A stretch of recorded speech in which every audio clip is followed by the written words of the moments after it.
पढ़ रहे थे मुस्लिम लॉ, मोहम्मदन लॉ इसको कहा जाता है। और आज का टॉपिक रहेगा हक शुफा, राइट ऑफ प्रीएम्पशन। हक शुफा से आप क्या समझते हो, ये कैसा अधिकार है और इस हक को पाने के लिए किन किन फॉर्मेलिटीज को पूरा करना पड़ता है। मुस्लिम लॉ के अंतर्गत हक शुफा के अधिकार की कब और कैसे मांग की जा सकती है। ठीक है, हक शुफा क्या एक वीक राइट है। ठीक है, इसको क्लियर कीजिए। मतलब राइट ऑफ प्रीएम्पशन पर क्वेश्चन आ जाता है, हक शुफा। ठीक है, तो प्रीएम्पशन इसको कहा जाता है इंग्लिश में। तो इसका मीनिंग है संयोग, अभिप्राय, मतलब ये प्रॉपर्टी से जुड़ा हुआ एक अधिकार है। संयोग से अभिप्राय ऐसी भूमि को जो शफी भूमि में मिला देने से है जो किसी अन्य व्यक्ति को विक्रय की जा चुकी है। शफी मतलब जो मांग करता है, उसका एक राइट है कि उस प्रॉपर्टी के ऊपर जो बिक चुकी है किसी अदर पर्सन को, ठीक है, जिस कीमत पर बिकी है उसी कीमत पर खरीदने का। ठीक है, मतलब शफी की प्रॉपर्टी में मिलाने का यह अधिकार है। हिदायत ने क्या कहा है कि हक शुफा एक ऐसा अधिकार है जिसके अंतर्गत इमूवेबल प्रॉपर्टी का जो मालिक है वो क्रय द्वारा ऐसी अन्य अचल संपत्ति को प्राप्त करने का हकदार होता है जो किसी अन्य व्यक्ति को विक्रय की जा चुकी है। मतलब एक व्यक्ति है जो इमूवेबल प्रॉपर्टी का मालिक है, उसका राइट है हक शुफा का ऐसी प्रॉपर्टी को खरीदने का जो किसी तीसरे व्यक्ति को बेची जा चुकी है। ठीक है, बेची जा चुकी है। ठीक है, उन्हीं कंडीशन पर, ठीक है, उसी वैल्यू पर खरीदने का अधिकार। ठीक है, मतलब एक ऐसा राइट है जो किसी इमूवेबल प्रॉपर्टी के मालिक को दूसरे की इमूवेबल प्रॉपर्टी को उस मूल्य पर खरीदने का हकदार बनाता है जिस मूल्य पर वो प्रॉपर्टी किसी अदर पर्सन के हाथ बेची गई है। तो इससे क्या क्लियर होता है, जितनी भी आप डेफिनेशन पढ़ोगे इससे क्या क्लियर होता है कि ये प्रॉपर्टी जुड़ा हुआ एक अधिकार है। ये किसको प्राप्त होता है, शफी को। शफी कौन है, जिसकी कोई इमूवेबल प्रॉपर्टी है।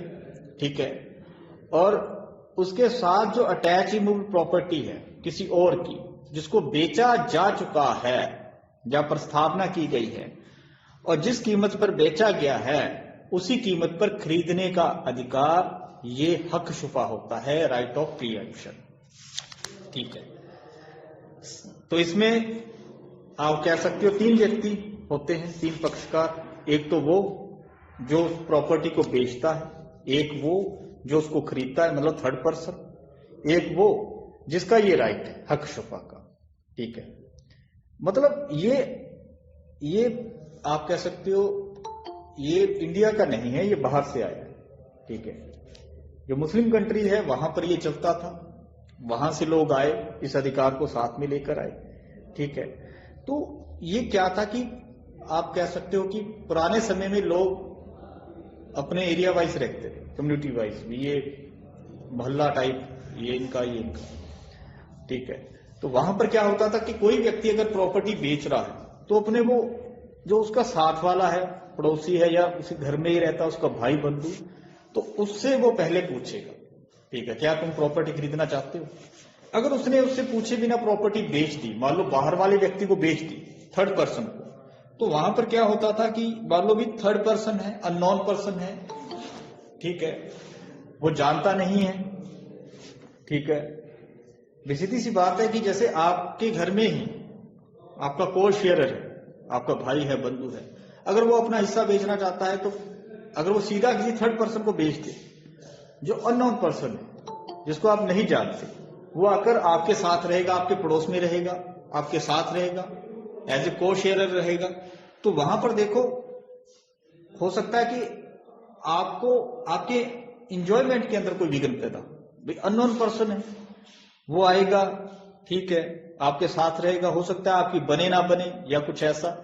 तो वहां पर एक राइट आया कि सीधी सी बात है कि जो आपके साथ है, आपकी प्रॉपर्टी पर रह रहा है या उसके साथ वाली प्रॉपर्टी उसकी है, तो पहले उससे पूछो। अगर वो खरीदने के लिए तैयार है तो पहले उसको दे दो।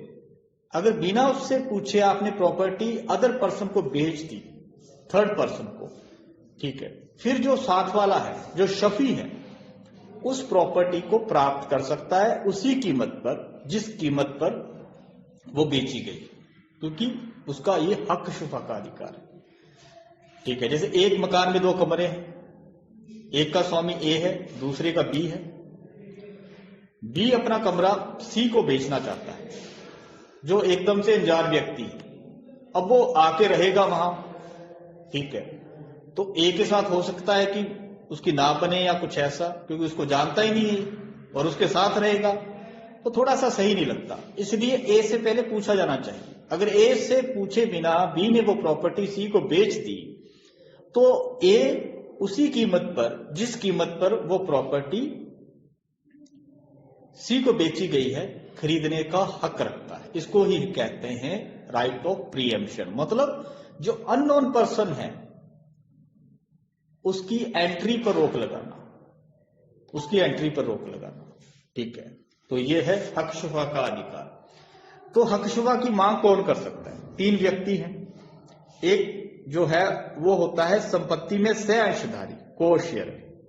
एक होता है कि जो उसमें से वस्तुएं हैं या जो भी प्रिविलेज हैं, उन्मुक्तियां हैं, उनको वो यूज कर रहा है साथ में। एक होता है कि जो उस प्रॉपर्टी के साथ जिस व्यक्ति की प्रॉपर्टी अटैच, मतलब पड़ोसी, ठीक है, पड़ोसी, ठीक है, जो पड़ोस वाली प्रॉपर्टी का मालिक, तो वो मांग कर सकते हैं। तो पहला व्यक्ति कौन है? ऐसा व्यक्ति जो संपत्ति का सहअंशधारी है, वह प्रथम शफी होगा और उसे संपत्ति को सर्वप्रथम हक शुफा के अधिकार के अंदर खरीदने का हक होता है। ऐसे व्यक्ति को शफी शरीक कहा जाता है, को शेयरर, शफी शरीक।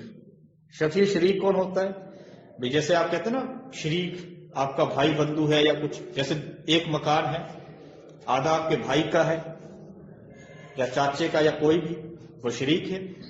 अब मान लो भी अगर आप अपना हिस्सा बेच रहे हो किसी थर्ड पर्सन को, तो नहीं बेच सकते, पहले उससे पूछना पड़ेगा, क्योंकि वो शफी शरीक है। ठीक है, पहला अधिकार उसका है। दूसरा शफी कौन होता है भाई? ऐसा व्यक्ति जो किसी प्रॉपर्टी में जो उन्मुक्तियां होती है, ठीक है, उन्मुक्तियां होती है, ठीक है, उन्मुक्तियां रखता है। जैसे कि मान लो मार्गाधिकार भी, जो आपका शरीक नहीं है लेकिन रास्ता एक है, दोनों एक ही रास्ता यूज करते हैं। सीढ़ियां एक है, दोनों एक ही यूज करते हैं।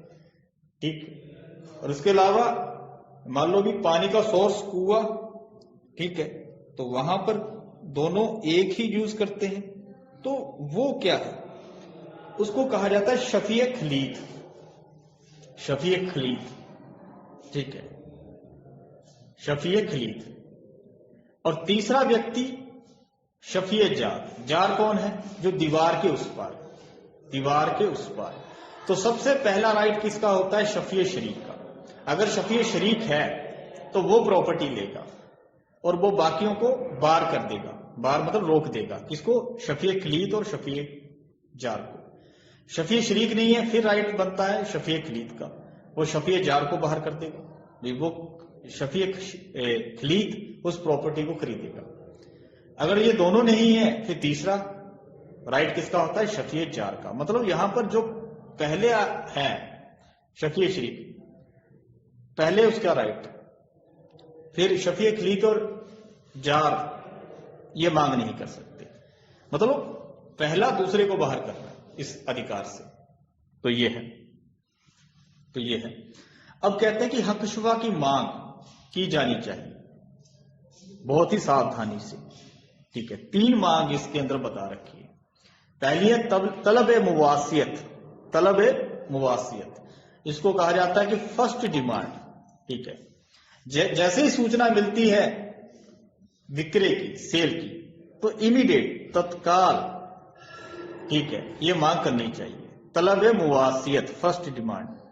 ठीक है, तो यहां पर क्या होता है कि इस मांग से अनावश्यक विलंब से ये अधिकार समाप्त हो जाने का भय रहता है। मतलब जब पता चले कि हाँ भी प्रॉपर्टी बिक चुकी है, बेची जा रही है, तो पहली मांग आप करो, ठीक है कि साहब मैं हूं शफी, मैं इसको खरीदना चाहता हूं, पहली सिंपल मांग।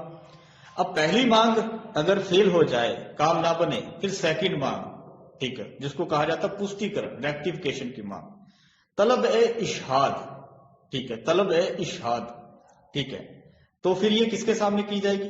पहला तो आपने मांग कर ली, जो आपका पड़ोसी है, जो साथ में को शेयर जो भी है, उसके सामने कर ली कि भाई ये प्रॉपर्टी मैं खरीदूंगा, मुझे चाहिए। वो नहीं मानी गई, बात नहीं बनी। फिर सेकंड मांग तलब ए इशहाद। अब इशहाद के अंदर क्या होगा?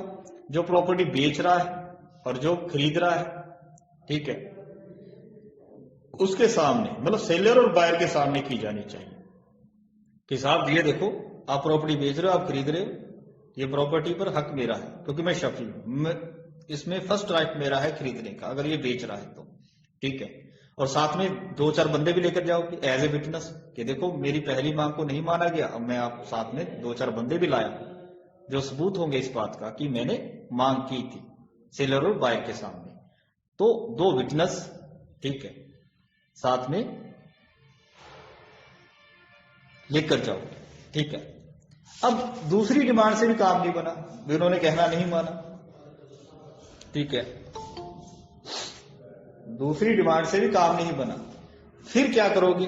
वो बिक गई प्रॉपर्टी, सारा कुछ हो गया, आपने मांग की सेलर और बायर के सामने, काम नहीं हुआ। फिर तीसरी डिमांड तलब एक तमलीक, कब्जे की मांग, ये कहां से करोगे? फिर देखो वो तो माने नहीं, फिर कोर्ट में जाओगे। फिर लास्ट में देखो एक ही रास्ता रहता है ना कि आप किसी हक के हकदार हो, ठीक है, कोई आपका राइट है, अगर वो वॉयलेट हो रहा है, नहीं मानती पार्टी दूसरी, तो फिर कोर्ट का दरवाजा, ठीक है, तो कोर्ट में जाओगे, तो विधिक अधिकार की मांग करोगे। साहब मैं शफी हूं और ये प्रॉपर्टी बेची गई, मैंने फर्स्ट डिमांड की, नहीं मानी गई, सेकंड डिमांड की, विटनेस है मेरे साथ, नहीं मानी गई, अब मैं आपके पास आया हूं, उस प्रॉपर्टी का कब्जा मुझे दिलाया जाए, जिस कीमत पर वो बेची गई है उस कीमत पर मैं खरीदने को तैयार हूं, ठीक है, उस कीमत पर मैं खरीदने को तैयार हूं,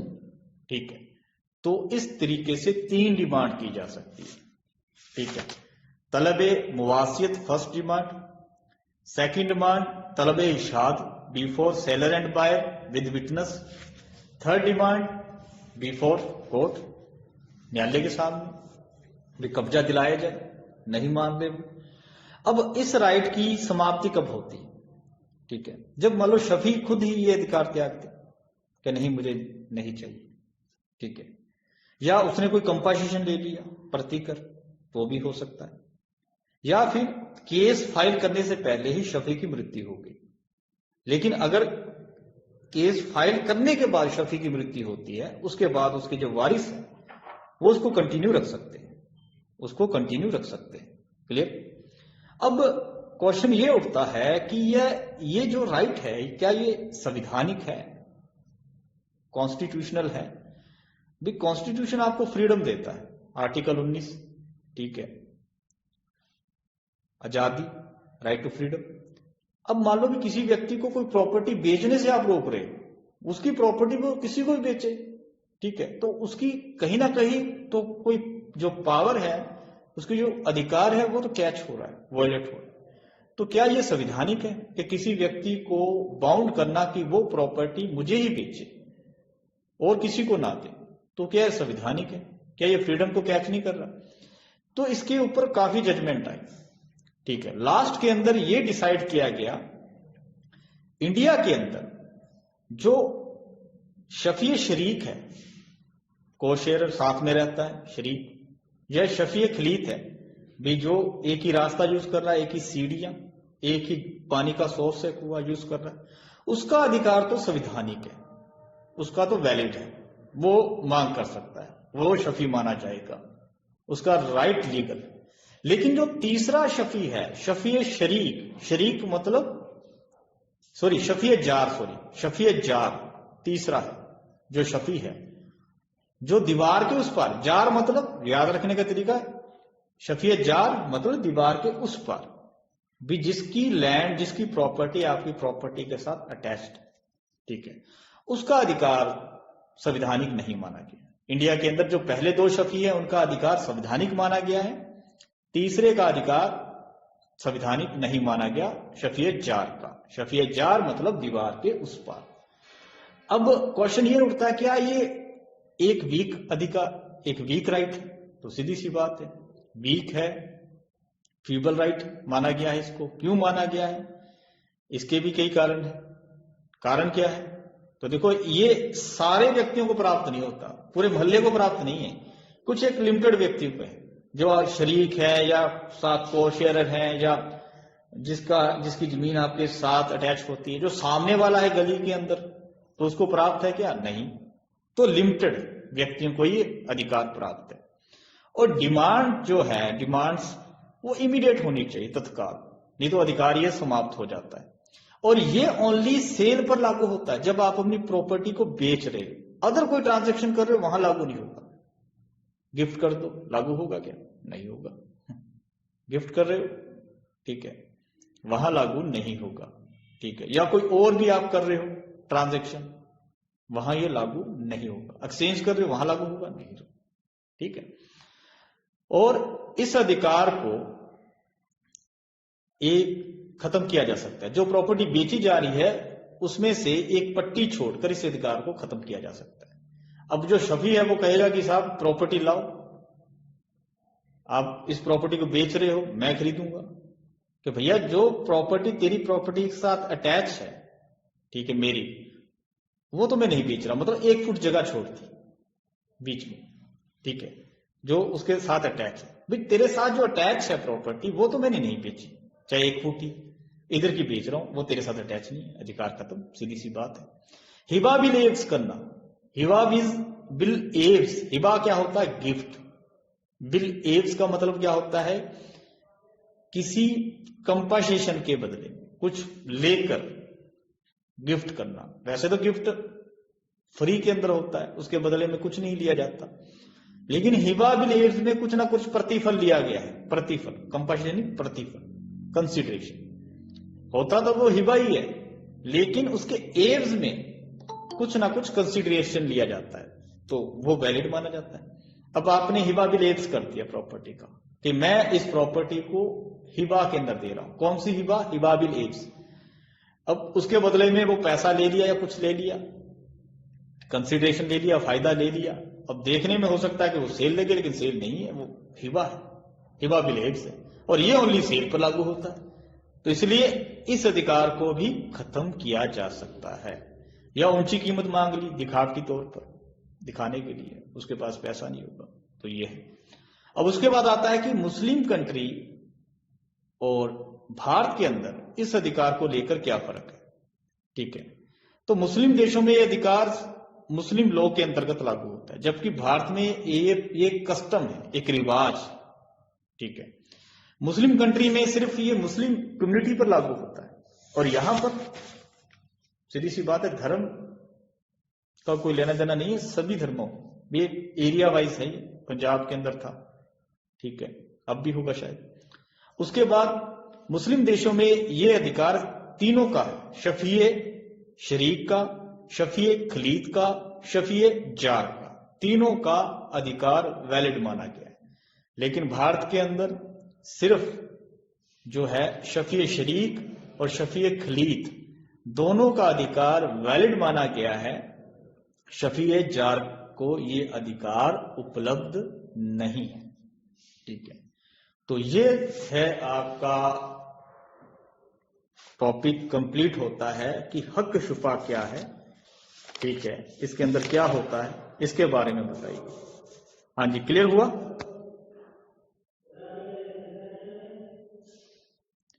क्लियर हुआ? कोई क्वेश्चन? हाँ जी। उसके बाद आपका टॉपिक आता है हिबा। हिबा क्या होता है, ठीक है, हिबा की विषय वस्तु क्या है, हिबा जो है एक वैलिड हिबा के आवश्यक तत्व क्या है, ये बताइए। हिबा का मतलब होता है गिफ्ट, दान। जैसे आप किसी को गिफ्ट देते हो ना, बिना कुछ लिए, विदाउट कंसिडरेशन, फ्री कंसेंट से, उसको गिफ्ट कहा जाता है। ठीक है, अरियत और सदका से मिलता जुलता है, लेकिन अरियत अलग चीज होती है। ठीक है, अरियत का मतलब क्या होता है कि कुछ सीमित अधिकार, प्रॉपर्टी पर कुछ सीमित अधिकार ट्रांसफर किया जाना।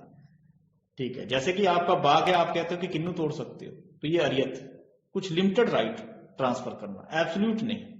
सदका क्या होता है, धर्म के कार्यों के लिए अगर आप कोई ट्रांसफर करते हो बिना प्रतिफल के, धर्म के नाम पर, उसको सदका कहा जाता है। हिबा क्या है, किसी वस्तु का दान, वस्तु का दान, प्रॉपर्टी का, जिसे आप दान दे रहे हो, वो एक्सेप्टर उसको एक्सेप्ट कर ले, स्वीकार कर ले, तो हिबा कंप्लीट हो जाता है। ठीक है, हिबा बिना किसी विनियम के, बिना किसी एक्सचेंज के, किसी स्पेसिफिक प्रॉपर्टी, वस्तु में संपत्ति के अधिकार का दान है। हिबा अथवा दान संपत्ति का एक ऐसा ट्रांसफर है जिसमें एक व्यक्ति दूसरे व्यक्ति को बिना किसी कंसीडरेशन के, बिना किसी एक्सचेंज के प्रॉपर्टी का कब्जा तुरंत प्रदान करता है, और जिसको दिया जा रहा है, जो डोनी है, अदाता है, अंतरिती है, उसके द्वारा या उसकी ओर से, अगर माइनर है तो उसकी ओर से उसका गार्जियन, या वो खुद अगर मेजर है तो उसको स्वीकार, एक्सेप्ट कर ले, तो हिबा कंप्लीट हो जाता है। ठीक है, TP act, transfer of property act 1882, इसके अंदर भी आप पढ़ोगे, 122 धारा है, दान, वहां इसको डिफाइन किया गया है। दान क्या है, वहां क्या कैसे डिफाइन किया गया है कि दान वर्तमान में स्थित किसी भी, जो इस समय आपके पास कोई भी प्रॉपर्टी है, चाहे वो मूवेबल है, चाहे वो इमूवेबल प्रॉपर्टी है, उसका एक ऐसे व्यक्ति जिसे दाता कहा जाता है, दूसरे व्यक्ति को, जिसको अदाता मतलब डोनर और डोनी, लेने वाला डोनी, ठीक है, अदाता कहते हैं, और ऐसा ट्रांसफर है, उसको ऐसा ट्रांसफर है प्रॉपर्टी का जो वॉलंटरी है, मतलब डोनर डोनी को दे रहा है प्रॉपर्टी। ठीक है, चाहे वो मूवेबल हो, चाहे वो इमूवेबल है, चल या अचल संपत्ति है, वॉलंटरी दे रहा है, बिना कुछ लिए दे रहा है, विदाउट किसी एक्सचेंज के, और जो डोनी है, अदाता है, एक्सेप्टर है, उसको स्वीकार कर ले। ठीक है, लेकिन यह परिभाषा मुस्लिम विधि पर लागू नहीं होती। हिबा किसी विशिष्ट वस्तु पर बिना किसी एव्स के, एव्स का मतलब उसके बिना, उसके बदले में कुछ लिए, अधिकार का ट्रांसफर है। अरियत और सदका से ये अलग है। ठीक है, तो ये है, अरियत होता है लिमिटेड राइट ट्रांसफर करना किसी प्रॉपर्टी पर। ठीक है, जैसे मेरी प्रॉपर्टी, मैं कहता मेरी प्रॉपर्टी पर आप ये काम कर सकते हो, लिमिटेड राइट है, प्रॉपर्टी ट्रांसफर नहीं की, कुछ करने का अधिकार आपको ट्रांसफर कर दिया, जिसको आप लाइसेंस के रूप में कह सकते हो, अरियत। ठीक है, अब जो हिबा है, हिबा क्या है, इसके एसेंशियल क्या है, क्या क्या चीजें होनी चाहिए। तो सीधी सी बात है, दाता इसके अंदर घोषणा करता है, डिक्लेरेशन करता है। घोषणा मतलब जैसे आप करते हो ना, कहते हो लिख कर या बोल कर, कैसे भी, ये प्रॉपर्टी मेरी, मैं अपनी फ्री कंसेंट से, वॉलंटरी, स्वेच्छा से, ठीक है, ये प्रॉपर्टी इस फलाने व्यक्ति को दे रहा हूं। कौन? डोनी को, और डोनी उसको स्वीकार कर ले और कब्जा प्रॉपर्टी का दे दिया जाए। ठीक है, तो हिबा, गिफ्ट कंप्लीट हो जाता है। तो इसके एसेंशियल क्या है, आवश्यक तत्व क्या है? पहली बात, जो दाता है, जो डोनर है, वो कॉम्पिटेंट होना चाहिए। अब कॉम्पिटेंट किसको माना गया? ठीक है, तो सीधी सी बात है, अब मुस्लिम लोग के अंडर कर रहे तो मुस्लिम होना जरूरी है, हिबा। ठीक है, साउंड माइंड हो, दिमागी हालत उसकी सही हो, ठीक है, मेजर हो, तो ये थोड़ा कि माइनर कर देगा, 18 साल एज जो भी है वो कंप्लीट होनी चाहिए। और प्रॉपर्टी का मालिक, ये नहीं कि पड़ोसी की कोई प्रॉपर्टी उठाकर दान में दे दी, ये नहीं हो सकता। ठीक है, तो ये होना चाहिए, और वैलिड ऑब्जेक्ट होना चाहिए। अगर आप क्रेडिटर को फेल करने के लिए कोई अपनी प्रॉपर्टी हिबा कर रहे हो तो वो वैलिड नहीं माना जा सकता, उसको वॉइडेबल कहा गया है, और कोर्ट में जाकर वो उसको वॉइड डिक्लेयर करवा सकते हैं। जैसे आप पर कोई कर्जा है, ठीक है, लेनदार है, ठीक है, आपसे, तो वो अगर आप नहीं देते उनका पैसा तो वो आपकी प्रॉपर्टी से वसूल करेंगे, उसको बेचकर। आप उनसे पहले ही उस प्रॉपर्टी को दे रहे हो, मतलब उनको फेल करने के लिए, तो वो कोर्ट में जा सकते हैं कि साहब ये हमारे साथ धोखा करने के लिए हुआ, ठीक है। तो वहां पर उसको कोर्ट वॉइड करवा सकता है, वॉइड कर सकता है, ठीक है। आशय क्रेडिटर को धोखा देने का नाम। दूसरी बात, लेने वाला कौन? अदाता, डोनी, जो ग्रहण करेगा, वयस्क हो, साउंड माइंड हो, मुस्लिम हो। अगर कोई माइनर है तो उसकी ओर से उसका जो लीगल गार्जियन है, ठीक है, तो वो स्वीकार करेगा, वो स्वीकार करेगा। लेकिन ऐसा व्यक्ति जो मतलब अस्तित्व में नहीं है, उसके पक्ष में हिबा वॉइड कहा गया है, वॉइड, शून्य, ठीक है, मुल्ला के अनुसार। अब उसके बाद है कि हिबा की घोषणा, डिक्लेरेशन, ठीक है। भाई आपके जो डोनर है अपनी इंटेंशन की घोषणा करता है, घोषणा मतलब डिक्लेरेशन, कि मैं अपनी प्रॉपर्टी ये इस व्यक्ति को दे रहा हूं। ये रिटन या ओरल हो सकती है, कैसे भी, लेकिन इंटेंशन जो है वो क्लियर होना चाहिए, ठीक है। दाता उसको स्वीकार कर ले, ठीक है, और कब्जा दे दिया जाए, ठीक है, कब्जा दे दिया जाए, ठीक है। चौथी चीज है हिबा को स्वीकार करना। अब देखो आपको गिफ्ट दिया जा रहा है, ठीक है, अब उसके अंदर देखो कुछ बर्डन भी हो सकता है, कोई भार भी हो सकता है, तो आप स्वीकार करो या ना करो वो आपकी मर्जी है। जब तक आप स्वीकार नहीं करते उस गिफ्ट को, गिफ्ट कंप्लीट नहीं होता। कैसे करें? रिटर्न में कर सकते हो, लिख कर दे दो, बोलकर कह दो, बाय कंडक्ट भी कर सकते हो कि मैं कहता हूं कि ये पेन मैं आपको हिबा में दे रहा हूं, चाहिए तो ले जाओ, आप उठा के चल दिए, बाय कंडक्ट भी हो सकता है, ठीक है। पांचवी चीज है विषय वस्तु, ठीक है। विषय वस्तु के अंदर गुड्स के बारे में कहा गया, माल की परिभाषा में जो चीज आती है। लेकिन आप आगे जाकर पढ़ोगे कि हिबा की विषय वस्तु चल संपत्ति नहीं, अचल भी हो सकती है। जैसे मुशा का हिबा, तो कई चीजें हैं, अचल भी हो सकती है। छठी चीज कब्जे का परिधान, डिलीवरी ऑफ पोजेशन, ये जरूरी है, ठीक है। ये रियल, वास्तविक या कंस्ट्रक्टिव हो सकता है, कैसा भी हो सकता है। जैसे मेरे पास पेन है, मैं हिबा कर रहा हूं, कोई भी चीज है मेरे पास, वस्तु है, मैं हिबा कर रहा हूं, तो मैंने ये आपके हाथ में दे दी, ये लो, तो ये वास्तविक रियल में है। अगर मान लो भी मैंने इसका कंट्रोल दे दिया वस्तु का, तो वो कंस्ट्रक्टिव हो जाता है। जैसे कि मेरे पास बाइक है, मैं हिबा में दे रहा हूं, ठीक है, उसकी चाबियां मैंने आपको दे दी, तो कंट्रोल तो दे दिया, उसको कंस्ट्रक्टिव पोजेशन कहा जाता है, ठीक है। तो देखो 3 चीजों का होना जरूरी है। एक तो डिक्लेरेशन की जाए डोनर द्वारा, ठीक है, कि ये प्रॉपर्टी दे रहा हूं बिना कुछ लिए, फ्री कंसेंट से, वॉलंटरी, ठीक है, बिना किसी एक्सचेंज, बिना किसी कंसिडरेशन के, और डोनी उसको स्वीकार कर ले और कब्जा दे दिया जाए, तो हिबा कंप्लीट हो जाएगा, हिबा कंप्लीट हो जाएगा। फिर कहते हैं कि कब पोजेशन दिया जाना जरूरी नहीं है, ठीक है, फिर पोजेशन के साथ ही हिबा कंप्लीट हो जाता है। तो पोजेशन दिया जाना जरूरी है वैसे तो। कहते हैं कि कब्जे का परिधान किया जाना वहां आवश्यक होता है जहां ऐसा किया जाना संभव, ठीक है। और गिफ्ट भी कब कंप्लीट होता है? जब पोजेशन दे दिया जाए, ठीक है, कब्जा दे दिया जाए। लेकिन कुछ एक सर्कमस्टांसेस ऐसी हैं, परिस्थितियां ऐसी होती है जिसमें कब्जा दिया जाना जरूरी नहीं होता, ठीक है। जैसे कोई में मकान है या कोई चीज आपको हिबा में दे रहा हूं, लेकिन वो मेरे पोजेशन में नहीं है, किसी और के पोजेशन में है अभी, तो वहां पर बिना पोजेशन भी हो सकता है, ठीक है। या फिर ऐसी प्रॉपर्टी जिसका आप कह सकते हो कि कब्जा दिया ही नहीं जा सकता, किसी राइट का, ठीक है। या फिर पहले से ही वो व्यक्ति जो डोनी है उस प्रॉपर्टी पर है, उसके कब्जे में है। मान लो भी आपके पास मेरी कोई चीज है, वही मैंने हिबा में दे दी, तो कब्जा देना जरूरी है? नहीं। हस्बैंड वाइफ को हिबा कर रहा है, तो देखो वाइफ की प्रॉपर्टी अगर हस्बैंड के पास है तो मतलब उसकी मानी जाएगी, ठीक है, चाहे वो हस्बैंड के कब्जे में हो। वहां पर वाइफ को पोजेशन दिया जाना जरूरी नहीं है, ठीक है। और अगर माइनर को कर रहे हो हिबा, तो उसका पोजेशन माइनर को देना जरूरी नहीं है, उसके गार्जियन को दे दो। फादर सन को कर रहा है हिबा, तो देखो फादर जरूरी थोड़ा कि उसका कब्जा उसको देगा, अपने पास भी रख सकता है, वहां पोजेशन दिया जाना जरूरी नहीं है।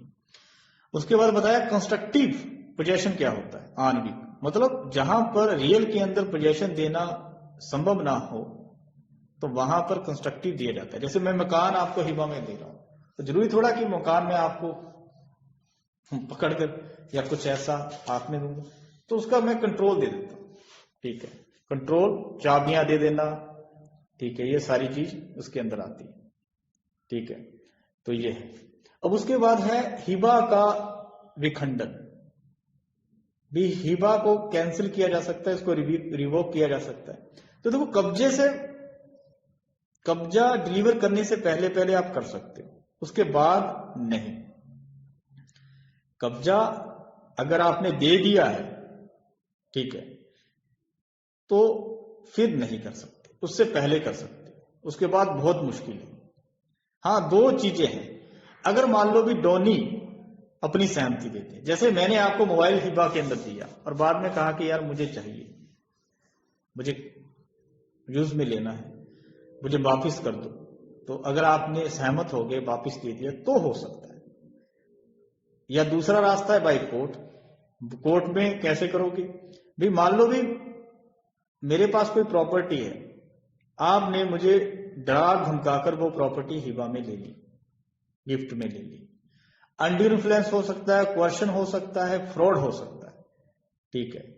तो वहां पर मैं क्या करूंगा, अब मान लो भी आपने मेरी कंपनी पर बंदूक रखकर वो प्रॉपर्टी अपने पक्ष में हिबा करवा ली, गिफ्ट में ले ली, ठीक है, या अंडर इन्फ्लुएंस, अनुचित प्रभाव डालकर, वहां पर मैं क्या कर सकता हूं, कोर्ट में जा सकता हूं, कोर्ट में जाकर हिबा को रिवोक करवा सकता हूं, ठीक है। कहूंगा कि साहब मेरी फ्री कंसेंट नहीं थी, ये वॉलंटरी नहीं था, ठीक है, कि मेरी सहमति जो थी, कंसेंट जो थी वो फ्री नहीं थी। अब फ्री कंसेंट नहीं है, ट्रांजैक्शन वॉइडेबल है, कोर्ट उसको वॉइड डिक्लेयर कर देगा, तो वैसे भी खत्म हो सकता है। अब ऐसी भी सिचुएशन है जहां पर हिबा कैंसिल हो ही नहीं सकता, इररिवोकेबल है, अखंडनीय है, खंडन नहीं किया जा सकता। अगर मान लो दोनों के बीच में रिश्ता ऐसा है, हस्बैंड वाइफ को दे रहा है, तो नहीं कर सकता उसको। प्रोहिबिट डिक्री के अंदर आपका कोई रिश्तेदार है या कोई भी है, ब्लड रिलेशन है, उसको हिबा कर रहे हो, तो उसको कैंसिल नहीं कर सकते। डोनर और डोनी दोनों मर गए, नहीं कर सकते, ठीक है। प्रॉपर्टी खत्म हो गई, हो ही नहीं सकता, ठीक है। या दान की विषय वस्तु अदाता द्वारा किसी अन्य व्यक्ति को ट्रांसफर कर दी, मैंने कोई चीज आपको दी हिबा के अंदर, आपने आगे किसी और को दे दी, बेच दी, कुछ भी किया, उसका आगे ट्रांसफर कर दी, तो क्या हिबा रिवोक हो सकता है? नहीं। धर्म के नाम पर, आध्यात्मिक मतलब खैरात के नाम पर आप देते हो, कोई हिबा करते हो, तो नहीं हो सकता। जब हिबा की विषय वस्तु जो भी चीज दी है उसके अंदर आपने परिवर्तन कर लिया, जैसे मैंने लकड़ी का एक टुकड़ा दिया, आपने उसको तराश कर उसकी मूर्ति बना दी या कोई चीज बना दी, अब मैं कहता हूं कि मेरा लकड़ी का टुकड़ा दो भैया वापिस, या पत्थर का टुकड़ा दिया, आपने तराश कर मूर्ति बना दी, तो देखो उसका रूप ही चेंज कर दिया, तो हिबा अब कैंसिल नहीं हो सकता। और लास्ट, जब हिबा के बदले में कुछ कंसिडरेशन लिया, प्रतिफल, हिबा बिल एब्स, ठीक है। गिफ्ट वैसे तो फ्री में होता है, कुछ लेना नहीं होता, लेकिन हिबा बिल एब्स, ठीक है, उसके एब्स में आपने कुछ ना कुछ ले लिया, ठीक है, तो वहां पर सीधी सी बात है, हिबा कैंसिल नहीं होगा। तो सिंपल सा एक क्वेश्चन है, हिबा, ठीक है, एक प्रॉपर्टी का गिफ्ट, वॉलंटरी, स्वैच्छिक, फ्री कंसेंट से डोनर को, डोनर द्वारा डोनी को, विदाउट किसी एक्सचेंज, विदाउट किसी कंसिडरेशन के, और डोनी उसको स्वीकार कर ले, हिबा कंप्लीट हो जाता है। और जो सहमति है स्वीकार करना, इसके लिए भी एक रीजनेबल टाइम है कि जब तक वो डोनर जिंदा है तब तक करो, उसके लाइफ टाइम, उसके बाद आप करते हो तो उसका कोई मतलब नहीं रहता। फिर वहां पर वो वारिस देखेंगे कि देना है या नहीं करना, ठीक है। तो ये है आपका टॉपिक हिबा, जो कंप्लीट होता है। हाँ जी, क्लियर हुआ?